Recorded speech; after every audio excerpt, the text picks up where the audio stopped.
Hi, everybody. Thanks for joining me on this week's episode of Creative Real Estate Ownership. My name is Josh Silverman. I am joined today by Arlo Zoerner of Cross Country Mortgage, and I'm really excited to have Arlo join me today. He's a friend and a colleague, and we've done some deals together. And I was really happy with Arlo and his team and how he worked. And we've been chatting about finance and creative finance for a long time now. So I thought I'd have him on the show and. Thank you for joining me today, Arlo. I appreciate it. Thank you so much for having me. Always nice to see you and nice to put our heads together and talk about what's going on and looking around the corner. You've been in the business since 2002, over 20 years of experience in the mortgage industry, and I see you've helped roughly 3,000 families get into homes. Tell me a little bit about kind of your background a bit, and then we'll jump into some questions about the mortgage market. Yeah, I certainly will. Thank you again for having me. So, no pun intended, but yeah, I've been around the block quite a few times in a little bit more than 20 years. So, I got into the business in my early 20s and I'm in my mid 40s now. So, for the most part, mortgage is really all I know. I never left the business when it got really challenging through the collapse. And I always share with people, I've been through super aggressive markets, pandemic and other time periods. I've been through some of the most challenging markets during the Great Recession of 7, 8, 9. And then also the last 3 years is one of the most challenging periods in over 20 years. So I've seen a lot. I'm learning all the time, but I really love working with people and love helping them create wealth through real estate and helping them facilitate the lending process. Yeah, and that's where kind of, creating wealth, long-term legacy planning, that's very much in my wheelhouse as well, in creative real estate ownership. And so when we talk about properties, we are thinking about adding value and long-term kind of pivots and plays and all of that. So in regards to the 2026 forecast, I just want to get your thoughts a bit on kind of where you see the market going. What are things you're reading about? What's some information? What's the, crystal ball say at this point? Yeah, thank you. I think 2026 is going to be a good year. Again, I mean, we've been through the last 3 years, mortgage rates going from 3 to 7 in a period of 6 months in 2022. When I start looking at some of the projections for next year, there's some different national organizations, and they're projecting that transactions are going to increase somewhere between 10 and 14%. So a little bit more buyers in the pool, sellers, more transactions taking place than we've seen for the last few years. So that's a nice increase. And, the question everybody wants to know is like, what's happening with prices? So those same associations, when I did some research and I've read some market forecasts for 2026, the National Association of Realtors is an example, and being one of those included, they're targeting appreciation. Again, this is broad, so looking at some different organizations. A little bit slower than what we see sometimes, but on the low end, a 0.5% of appreciation, and on the higher end, 4% of annual appreciation. And that will be different in certain markets, but those are just some national levels. On the rate side, they're expecting mortgage rates to average around 6%, but that's being viewed as a lot more favorable than the year that we're in now for 2025 because it feels like a distant memory. But back when all the tariff craziness was happening, spring, mortgage rates were over 7% Yeah, for a good portion of this year. yeah, And in the last few months, we've made a ton of progress and gotten to the bottom of the sixes. Some of the national outlets, forecasters, they see things around 6%. It's a little scary, like, is this our new normal? But there's also some big wild cards. New Fed chairman in May of 2026 would be one of those big wild cards where we just don't know exactly what's going to happen with rates. But I think we're through the worst of the 7 to 8s, and we'll just slowly be making some progress on a rate standpoint. But we also feel like there's gonna be more transactions happening in 2026, and probably as a result, some increase in pricing compared to what it's been last year. So, in the Bay Area, it's a little different nationally. So I think we'll see, probably more than that 4% over here, but yeah. but still, like, not a huge spike, but definitely with more demand, it does push prices up, right? Just in general. It does. Right. 6 is your worst case you will ever have. That's a pretty good worst case. Yeah. And when you see some opportunities over the next 1, 3, and 5 years of home ownership, will help you take out a 0.5% or 1% at a time when the market gives that through a refinance. Yeah. An interesting proposal of sorts has come out of the Trump administration, and they made some news recently about the 50-year mortgage. And so it's an idea to sort of address affordability, to make your monthly payment lower, to make Yeah. your overall costs lower and your life more comfortable as a result. And there was immediately a lot of pushback. This was worse than probably a half-baked idea. It was probably closer to maybe 10%, if I'm being generous, baked idea. Yeah. But it's an interesting idea to just kinda throw out there and think about with all that additional interest would just be when you actually do the math, it's just, like, kind of, mind-boggling how much more interest you'd be paying on that loan. And so, I wanted your thoughts on after you read it, what kind of jumped out at you? Yeah. I mean, I think the thing to remember here too is like it's gonna only be if the shoe fits situation. So let's also keep in mind, everybody who already has a mortgage, this like you won't be exposed to this. Yeah, And every new person who comes along who wants to purchase a house and needs a mortgage, you don't have to do a 50-year fix. So many people can still afford, and many cannot because of where prices are blended with where interest rates are. Those are like that's really ultimately what determines your overall carrying costs. How much am I paying for the home? How much am I borrowing and what interest rate am I borrowing at? So if that's a tool that there's some people who are just right on that line, they can't qualify today, but if their payments were 300, 500, $800 less per month, it moves the needle. Or they're stuck at a price point where they're just one tier off. Like they can't accomplish their goal with where they can afford price wise. Let's say that's, they can afford 450,000. And so they can't get the house they want for 450,000. If that 50-year loan was a tool for like a small segment of the buyers or of the market that allows them to obtain home ownership, I would actually be in the camp to say like it doesn't have to be a forever plan. Maybe that's what works for today's wages. You need that 50-year loan and the discounted payments that come with it. And that's a bridge to get you 2, 4 years down the road. Then mortgage rates come down and you can get into a 30-year loan instead of 50, but keep your same monthly payment because interest rates came down. I think it's a viable tool. If it'll ever fly or what will happen, we don't know yet. But I think also I'm not saying take it with a grain of salt, but to keep in mind the things I said, where it's like it doesn't have to be like everybody's solution. Nobody is saying that everybody has to have a 50-year fixed mortgage. It's more of a tool to help some people who can't get into home ownership. And if I looked at renting versus like I'm stuck renting, yeah, as opposed to I couldn't buy with a 30-year loan, but a 50-year loan gets me over that hump and lets me right, have home ownership. yeah. That'd be a green light. Finding what's the kind of buyer sentiment from your side. We kind of know what it is from our side, and essentially, you hear groans, pains, joys that I don't Yeah, necessarily hear, right? So there's a kind of a separation even when we share a client, right? And so yeah, what do you I think you do have an interesting vantage point in terms of buyer sentiment right now. So what are you kind of yeah, hearing and what are the vibes like right now? yeah. That's a great point. I mean, you're seeing like their attraction to the homes, Yes. but I'm seeing the other side of it, like the financial picture and like the drive and the confidence there. So, I mean, it's always a bit of a mixed bag. I have to keep in mind that by the time clients make it to me, I'm not meeting with 100 people who are on the street and seeing who's interested in home ownership or who's not. So obviously, the people who I'm interacting with, they want home ownership and they've been referred to me, and so they're looking for it. Having said that, I think buyer sentiment is actually really at some of the best levels I've seen in the last few years. It's nice departing from mortgage rates between 7 and 8 and hitting people with numbers that are the bottom of the sixes or, kind of more of like the 6 to 6.25, 6 to 6.5 range instead of the 7 to 8 range.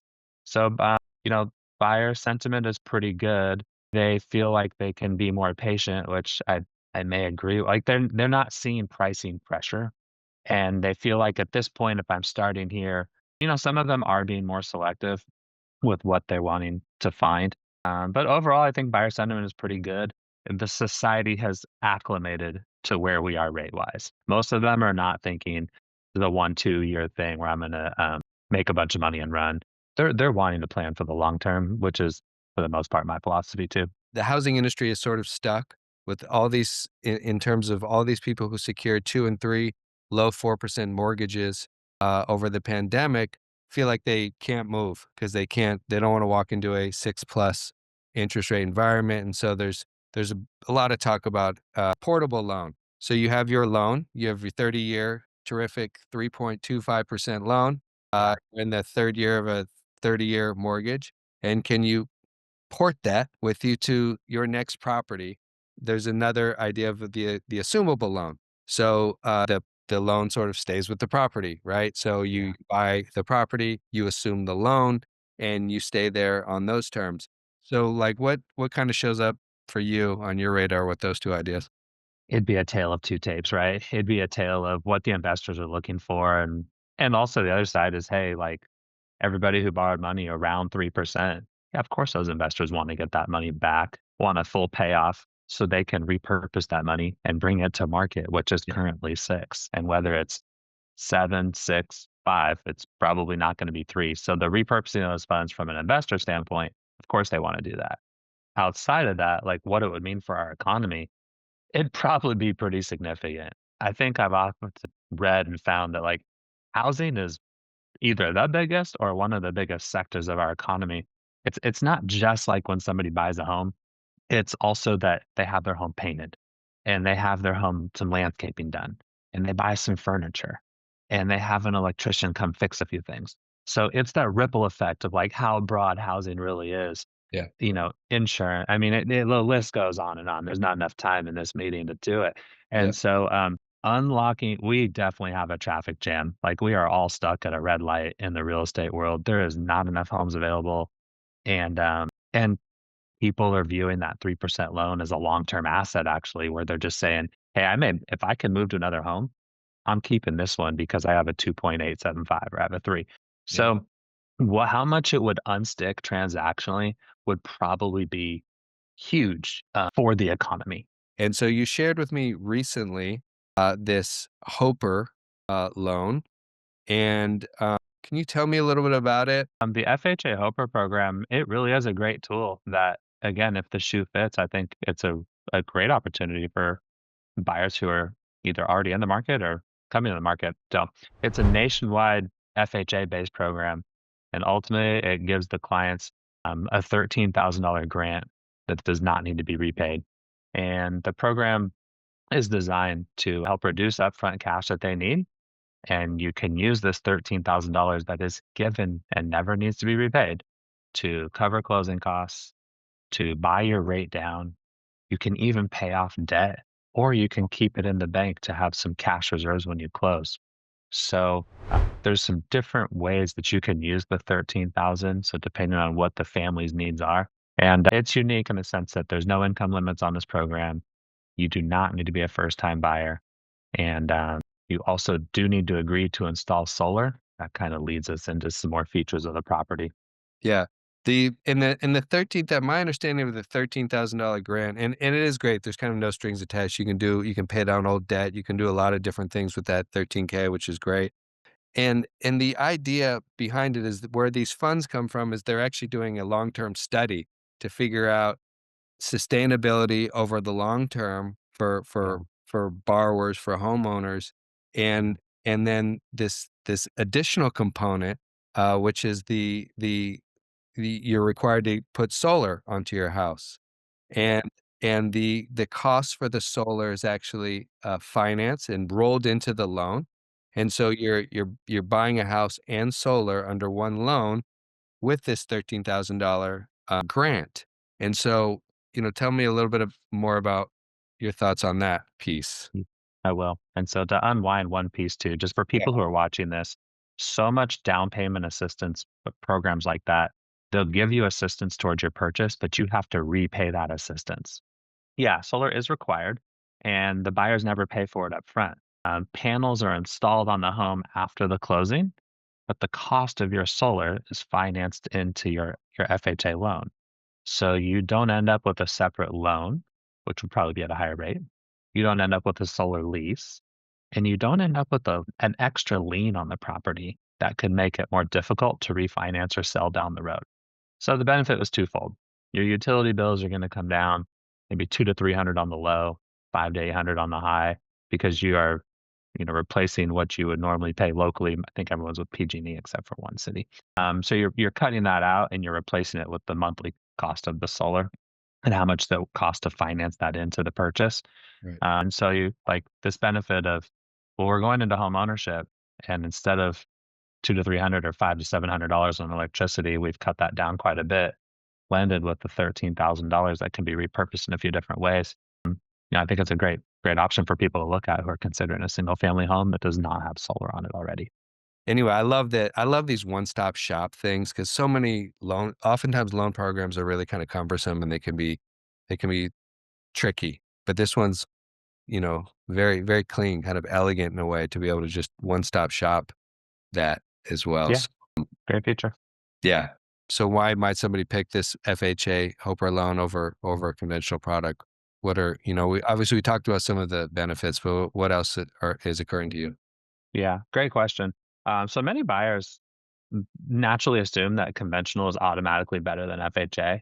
But this FHA program with Hoper, where you're going to have solar financed and included as part of your purchase, if a client is looking for the lowest upfront cost or lower monthly utility bills, then the FHA program with Hoper is often going to be a better fit. FHA is going to universally require a 3.5% down payment. Conventional is 3 to 5%. So you may save a little bit of money on your down payment. The FHA loan, the borrowers get standardized mortgage insurance. So it's just one universal rate, and they're not laying into you for doing like a 3% down or a 5% down like conventional does. Some of the mortgage insurance costs I see on conventional at 3% down, sometimes I'm seeing mortgage insurance costs that are double the rate of an FHA loan. So Mm, there could be some savings there. yeah, The Hoper program gives them that $13,000 grant. Again, help with down payment, help with closing costs, pay off some other debt, or just build cash reserves. The conventional loans don't have a $13,000 grant that's attached to them right now. right. I had somebody come to me and they had a $900 car payment and they had about 10 or 12 grand left on the balance. So with this $900 as part of their monthly budget, the housing payment wasn't fitting and getting into the right place. So we looked at it and we said, all right, let's do this. Let's take the 13,000 that you're going to be given, which you actually get before closing. Let's take this 13,000 you're going to be given, pay the car off entirely. That frees up your 900 per month, so that's no longer a debt that you have. And that brought all their debt to income ratios and like where they could land on the home purchase, put them in the right price point for the right home. Then they get into the home and they don't have the high utility bills because they have the solar. So those would be some differences between the two. Yeah, Those long-term energy savings with solar, yeah, when you look at it month to month and how expensive everything is, I get it. I'm not it sometimes just doesn't feel that significant. But when we look at this on say like, all right, you're saving $400 in electricity, 12 months a year, that's $4,800. But over the course of 5 years, you're close to $25,000 in energy savings. And that's before the PG&E rates maybe continue to climb. So it's always a side by side. And part of what I do is I never just say this is the only best thing. I try to look at options with the consumers and sure. walk them through like, hey, if we stay in a conventional box, here's the pros and cons, and here's what the numbers say. Yeah, And if we look at a different program like FHA and Hoper, here's some pros and cons, and here's what those numbers say. And then, like, give them all the information, but don't decide for them. FHA in general is just really great in my opinion for folks that don't have a huge amount of savings but have good income, right? And so Yeah. it's a perfect product for those people, because Yeah. the big down payments needed out here are daunting and sometimes Yeah. don't exist, right? So, Yeah. There's some really high income earners that I come into contact with where they did school, they've entered the workforce. They're blessed that they've come into the workforce with a really high income, but they haven't owned real estate that's their first home purchase. And they haven't owned real estate for 5 or 10 years and built a bunch of equity, or they don't have a large gift or a ton of stock that they, got through an employment or through an IPO or something of the sort. So high income earners, but who don't have a lot of savings, this could be a good bridge for them. yep, uh, some move up buyers where they already own a home. It's time for the next home. They're maybe going to keep the other one or they just haven't sold the other one yet. So they need a low down payment solution because of the constraints of their current property. And then, of course, like the eco-conscious people and some of the shifts that we're seeing towards trying to be a little bit more green, including solar as part of the purchase. And that solar comes at a very great cost. They eliminate the salesperson. You work directly with installers. There's some preferred installers. And from what I've seen, the cost of the systems are discounted quite a bit compared to if you just do like a retail shop on it. So those will all be examples. The program also has no income limits. So sometimes high earners can't get assistance because they earn too much. This Yeah. one doesn't have an income limit. So Yeah. again, just different segments of the market, but there's quite a few actually, different ways that that connects and turns out to be a great option for people. Yeah, that covers, like, quite a few people. That's a big umbrella. So, yes, that is a terrific loan option, and it's exactly kind of the products that I'm looking for, and I really appreciate you joining me today and explaining it a bit, talking about the market, and, I look forward to problem solving with you on future deals as well, 'cause, that's been fun, and, thank you so much. Yeah, thank you again for having me. I know we've solved some problem solving and puzzles though. That's what makes it so great, like helping and supporting the people on their journey. Real estate is complex. The transactions and how many people are involved and how many checks and balances. It's always fun to like, you know, unlock some value by solving some problems that other people aren't solving. So I look Exactly. forward to it as well. Right on. Alright, thanks, Okay. Arlo. Yeah. Thanks again for having me, Josh. See you soon. Okay. See ya.